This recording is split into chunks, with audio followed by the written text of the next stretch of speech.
Hey y'all, fellow Cortanas, and welcome back to the channel. I'm Copivian, and today I'm reviewing SummerSlam 2025, the 38th annual SummerSlam that aired from MetLife Stadium in East Rutherford, New Jersey. So let's get right into the review. This was a great SummerSlam, an absolutely tremendous SummerSlam. One of the best, not quite the best, but definitely one of the best.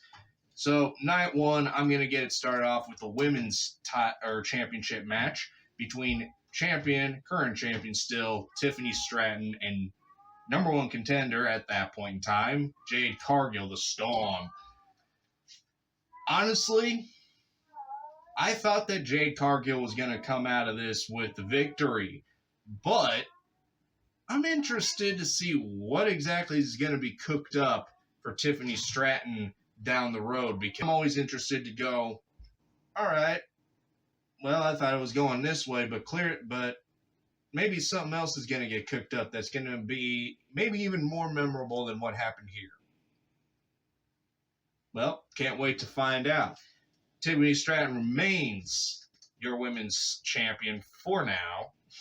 What happens at Clash in Paris? We can only wait to find out. Next up, I want to talk about Randy Orton and Jelly Roll versus Drew McIntyre and Logan Paul. Now, I'm gonna just come out and say it. I'm not a Logan Paul fan at all, not one bit.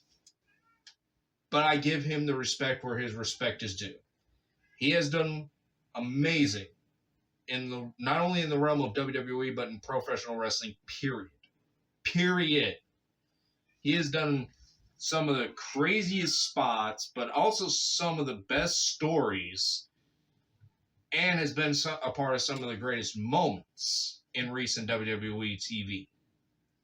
And this was another one. It was a really fun match all the way through, and as I was watching the build-up for this one, you could kind of see the ebb and flow in it. You didn't really know which way it was going to go, but at the same time, you saw the progression in Jelly Roll and how he was treating the business. He wasn't just treating it like, oh, this is going to be good for just me and me alone. No, he actually wanted to bring something to the program, and he did.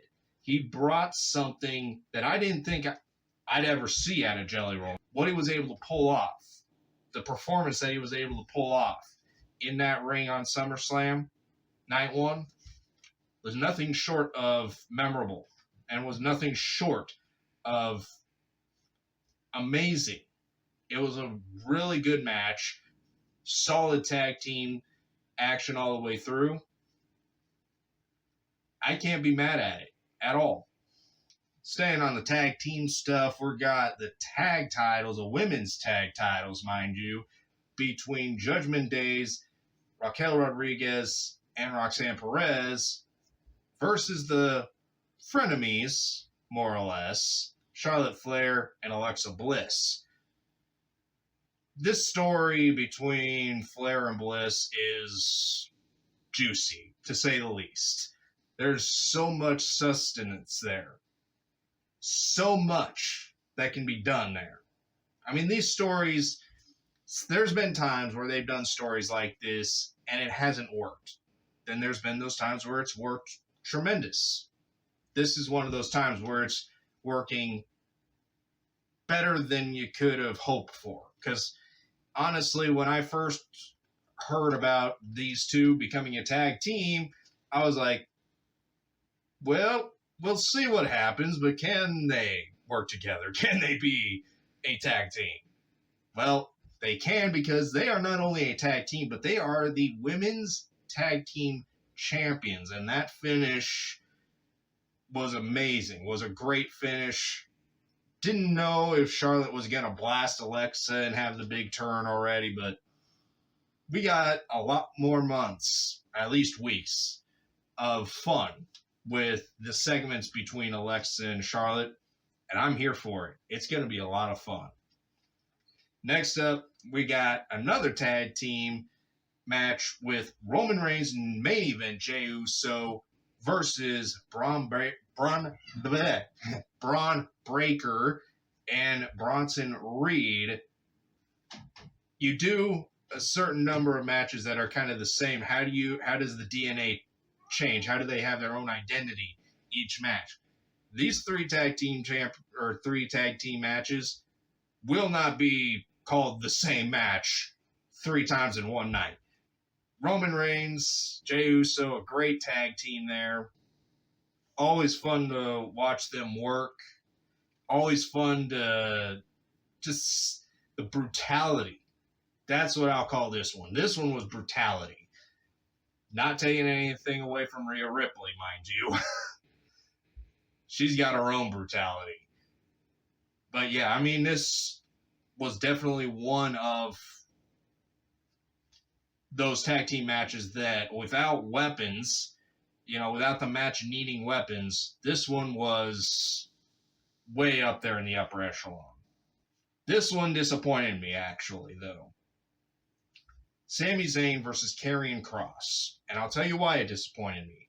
It disappointed me because I really felt that this was the night that Karrion Kross was going to go over. I honestly thought that it had been built in such a way, and Kross had been built in such a way, I didn't think there was a way he was going to lose. Not the case. Clearly. Sami Zayn goes over. And I don't have a problem with Sami Zayn. He is a damn good talent. And a roster full of talent right now. It wasn't what I felt was the right way to go. But I say that also knowing that the story for Kross isn't over yet. I don't know where it's going to go from here. What in the hell Triple H has cooked up for Kross's character, if anything, down the road. Only time will tell that, but I'm going to stay tuned, as you all should, to the WWE to see exactly where Kross goes, because I don't think it's the end. I think there's something there. I think they're cooking something. But you got to give things time. You got to give things time. Now for the main event of night one, we got Gunther, the former WWE World Heavyweight Champion, and I say that knowing that most of you have probably seen SummerSlam at this point, or at least seen the highlights of the show, versus CM Punk. A physical night one main event, as I thought it was going to be. A great main event, a great way to end the first night of the first ever 2-night SummerSlam. And CM Punk gets crowned world champion for about 5 minutes. And then all of a sudden, here comes Seth freaking Rollins. Another cash-in moment that will live on forever. And you gotta love those title swings too, man. Every time he cashes in, if he becomes Mr. Money in the Bank again in the future and cashes in successfully, he's got to do it again. It only fits for the Money in the Bank cash-ins for Seth. That's the only time. But a great, great match.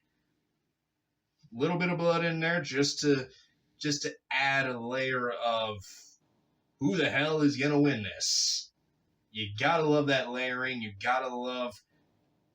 I mean, you can't take away anything from Gunther, and you can't take anything away from CM Punk. But let's watch out for WrestleMania. Night 2, however, starts out Triple H saying that we haven't seen nothing yet. He was right. We hadn't seen nothing yet. I had a feeling that Night 2 was going to be the most chaotic, and this match, the 6-pack TLC match, is the match that I dubbed as Chaos, because it was that and more. Everything. They used everything in this match. From the ladders, the tables, the chairs, the oh my, to Candice LeRae going through a ladder, and it was just chaos. It was fun to watch. It was in a year where we are celebrating the 25th anniversary of the TLC match. How could you ask for anything better to memorialize that. Because literally, this matchup damn near stole the show of SummerSlam. Damn near. Now we get to a match where, again, I thought it was going to go one way and it ended up going the other.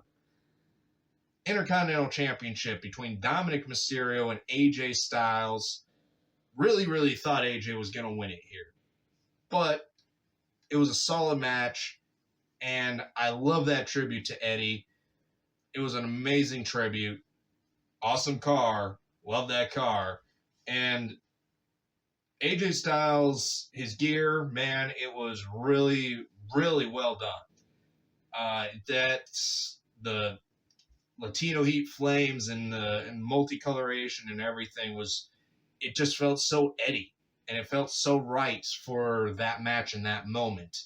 But to have Dominic go over on AJ, did not see that coming. I really honestly didn't. But it was a fun match. Solid match. Didn't think it was going to be anything less. Now we go from that match to the other Intercontinental Championship match of the night. The no disqualification women's Intercontinental match between Becky Lynch and Lyra Valkyria. This match had all the makings for destruction. And they did just that. Everything that these ladies did to one another, it hurt. Definitely. But at the same time, it's another match where I thought Lyra was going to win it. Didn't end up happening, but I'm interested to see what Becky's able to do in the coming events as still Women's Intercontinental Champion. She's a great champion. She's a great superstar, and has nothing but a chance to make this title reign as memorable as some of her women's championship reigns. U.S. title steel cage match between Solo and Jacob Fatu. Knew that it was going to ensue in MFTs and everything else that could have happened. However, I really thought again that Jacob Fatu was actually going to win this match. I did not see Solo retaining this championship. At some point, it's either going to end up, I'm going to predict it now, it's either going to end up in a triple threat match with Solo, Jacob Fatu, and Jimmy Uso, or it's going to end up in a fatal four-way with one of the MFTs, maybe Tala. Now, the WWE Women's World Championship triple threat match, Naomi versus Rhea versus Io Sky. Very cool entrance for Naomi. Very cool to have her dad playing guitar, bringing her to the ring and everything. That was a great entrance, a very fun entrance to be a part of. And she is killing it, man. She's in one of the hottest years that Naomi has ever been in. In fact, it's probably the hottest year for Naomi, bringing it to a different level. And I love to see it for Naomi. I've been a fan of Naomi for years. She's always going back to the Funkadactyls. There's always been something there. I've felt that she was going to be a very big part of WWE. She is that and more, I think, currently. Rhea and Io's friendship being tested to the limits, and interested to see where that goes now. Naomi just pushing it to the limit and taking it further than she's ever taken it before. I mean, these three just put on a triple threat match that can be up there with any of the best triple threats in WWE history, bar none. Now we come to the big main event of SummerSlam. John Cena versus Cody Rhodes rematch from WrestleMania. This one was contested in a street fight, and it was without a shadow of a doubt the main event. John Cena coming out as John Cena, as himself, and Cody Rhodes, well, he did it somehow. He does it. He beats the real John Cena. Everything from the bottom rope. Actually, I think a lot of people actually have missed that, like the bottom rope being used in that match, because John Cena actually had that happen against Umaga when he had him in the STF. Back then it had an extra letter in there. But yeah, this was a great match, tremendous match to end SummerSlam as a whole event. And had it been just one night, it would have been the match that everybody, without a shadow of a doubt, goes home and goes, that was a great match. Better than the WrestleMania match by far. And it was, honestly. It had every little tweak, and it had every little thing. I love the use of the elevator on the stage when John Cena's coming up with Cody on his shoulders. And it's not overshadowed by the fact that Brock Lesnar returned. It was unexpected, didn't see it coming, and honestly, it just added so much more to the entirety of SummerSlam this year. So now, guys, I want to go through my top 5 matches of this year's SummerSlam. And first and foremost, I've got to start it off with Naomi, Rhea Ripley, and Io Sky. Solid match, great match. They all put each other up to a different level, and Naomi retaining that championship was just the best part of this entire match. Because, honestly, you got talents in there like Io and Rhea. You would think that she was going to lose it that night. No. Don't be sleeping on Naomi. My number 4 match of the night, of SummerSlam. It's so hard to decide this because there were so many great matches. But honestly, I'm kind of kicking myself for doing this, for putting it at number 4. But I have to put Reigns and Jey Uso versus Braun Breaker and Bronson Reed.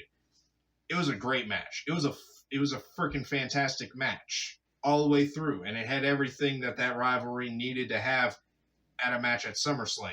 Even more fun to see Roman yeet with main event Jey Uso. Number 3 favorite match of SummerSlam this year. Sticking on night 1. Gotta do it. Gunther versus CM Punk.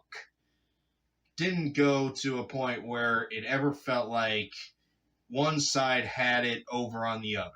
Where CM Punk was the definitive favorite to win, or Gunther was the definitive favorite.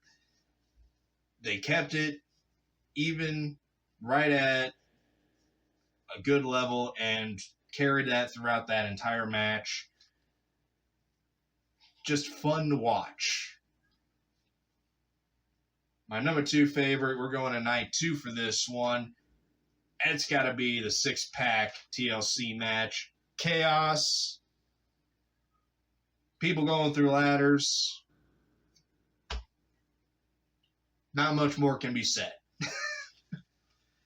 And my number 1 favorite match of this year's SummerSlam, probably to nobody's surprise, is the main event. John Cena versus Cody Rhodes. I was really hoping that they would find the DNA for this match and find what they needed to find for this one, and they did that. Was really unsure if John Cena was actually going to stick to being John Cena, Really thought that maybe, just maybe, he was going to, swerve and flip on Cody Rhodes at some point in the match, but he never did. And honestly, that was the match that I was hoping we'd see at WrestleMania. Unfortunately, that's not what happened. But let's scratch that because we got it. Finally, we got the match that we can all talk about and remember between John Cena and Cody Rhodes for the rest of time. A show that will be remembered as a great show. It was a fun show to watch, and it was like I said, it's definitely one of the best SummerSlams. It's not probably the best, but it's definitely one of the best. And it's sure to at least be a top fiver, if not a top 3 SummerSlam for the majority of wrestling fans. Not WWE or AEW or anything else. Wrestling fans, it needed to be, but it went above and beyond where I thought it could go. We now look forward to Clash in Paris. Hopefully another great event, sure to come, but I'm going to end this video right here, and I thank you all so much for watching. If you like this video, go ahead and drop an elbow on that like button. If you want to subscribe, go ahead. Do a big splash on that subscribe button. Comment down below on what you thought of this year's SummerSlam if you watched it. If not, go and watch it because you will not be disappointed. And also leave comments down below on any other future videos that you want to see on the channel. Reaction reviews, let's plays, plain and simple reviews. Go ahead and leave your requests down below. I always love hearing from you guys. Aside from all that, always remember to imagine your dream, create your happiness, and live your life on the edge. And I will see you in that next episode. See ya.